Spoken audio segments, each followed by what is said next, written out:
Yo, what's going on, yo? I'm JB Hoops, and today I'm doing my mid-season awards as we're about halfway through the NBA season. So I'll be giving my Rookie of the Year, Sixth Man of the Year, Most Improved Player, Coach of the Year, DPOY, and MVP. Now I just want to say these are not necessarily my predictions for who will win the award, rather who I think deserves them over the first half of the season.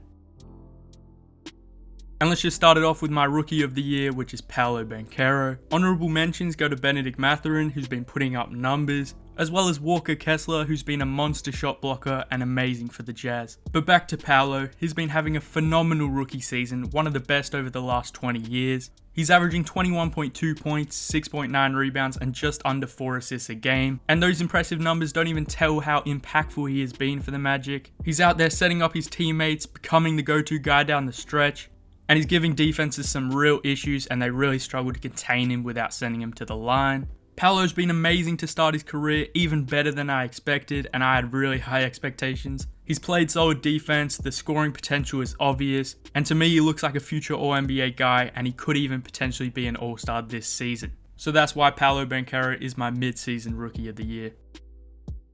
Now moving on to the Sixth Man of the Year award, I think this one's a lot less obvious than it has been in previous years.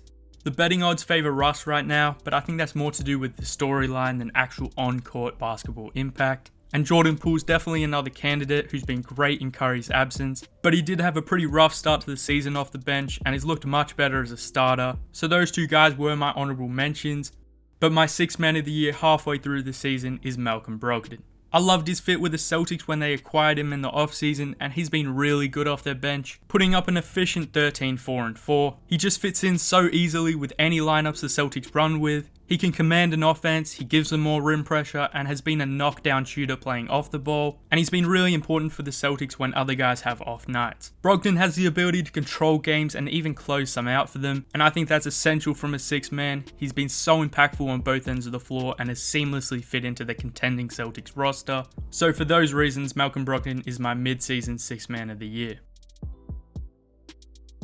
Now moving on to the Most Improved Player award, honourable mentions go to Shai Gilgeous-Alexander and Tyrese Haliburton. Shai has been huge this year, probably a top 10 player after not even making the All-Star game last year. And Tyrese Haliburton has flourished under Rick Carlisle and has been super effective leading the Pacers to a much better record than anticipated. But my mid-season MIP is Lauri Markkanen. He has been a revelation for the Jazz and was a huge part of their early season success. It's kind of crazy how he was pretty much an afterthought in the Donovan Mitchell trade, but he has just been exceptional and will very likely be an All-Star this season. His points per game average has jumped by almost 10 and his true shooting percentage is up to 66.4%. He's such an offensive force, willing his way to the basket and finishing through and over defenders. He's had a few mad posters this year, and I've also been quite impressed with how amazing he is playing off the ball, whether that be cutting to the basket, relocating and creating passing windows, or attacking tilted defenses. Markkanen has been outstanding for the Jazz, and he has dramatically expanded his game, and that's why he's my MIP so far this season.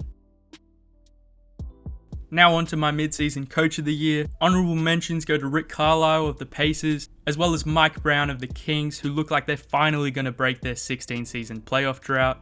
But my mid-season Coach of the Year is Jacques Vaughn of the Brooklyn Nets. He took over as head coach after Steve Nash led the Nets to a 2-6 start and ended up getting fired.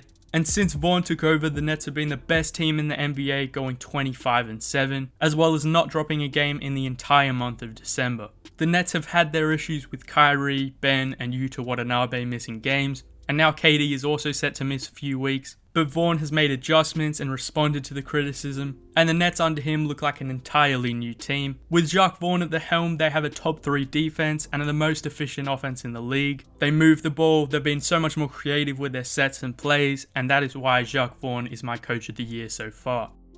Now moving on to the two main awards, starting with the Defensive Player of the Year. Honourable mentions go to Nick Claxton, who has anchored the Nets' top 10 defense. He's second in blocks per game, whilst also being one of the best switch bigs in the entire league. And also Brook Lopez, who has just been super consistent, protecting the paint at an elite level. But my mid-season Defensive Player of the Year is Jaren Jackson Jr. Jaren missed the start of the season, but since returning he has been an absolute monster on defense, transforming the Grizzlies from the 20th ranked defense to the best defense in the league. He has been a stocks machine with 5 or more in 12 out of 25 games. He's also gotten much better at controlling his fouls and is now even averaging less fouls than blocks, which is crazy. He can switch out onto guards, defend the pick and roll, and protect the rim at an elite level. And I think the only thing holding him back from the Defensive Player of the Year award will be games played. But if he's relatively healthy for the rest of the season, I think the award is his to lose. So I have Jaren Jackson Jr. as my mid-season Defensive Player of the Year. Now moving on to the main event.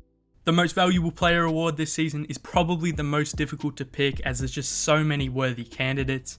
But I had to pick one, so my honorable mentions go to Nikola Jokic, who has all the advanced stats, has led his team to the 1 seed in the West and is still putting up incredible numbers.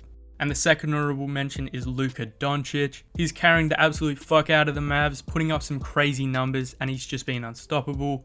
But as of today, my mid-season MVP is Kevin Durant. KD has just been excellent all season, averaging about 37 and 5 on an incredible 67.3% true shooting, and he's also returned to close to his best on the defensive side of the ball, which is amazing. He's having one of the best shot-making seasons of all time, pretty much shooting 60% on all of his incredibly difficult mid-range shots, and his on-court impact is evident as he always seems to wrestle back or extend leads, and you can always count on him to come up big down the stretch. He kept the Nets afloat through the games Kyrie and Ben have missed, and with how good the Nets have been this season, especially since Jacques Vaughn took over, KD definitely has a strong argument for winning his second MVP. The narratives around his off-season trade request will probably hurt his chances at an MVP, and his recent knee injury could see him out for a while, but through the first half of the season, KD has been incredible, and for those reasons, Kevin Durant is my mid-season MVP. Alright, that is all I got for this one. Let me know if you enjoyed the video, leave a like, subscribe for more, comment down below. I'm going to finally be back in the swing of things, getting more content out there. I'll be back with a few draft videos soon, so stay tuned for them. Anyway, that's all I got. JB Hoops, out.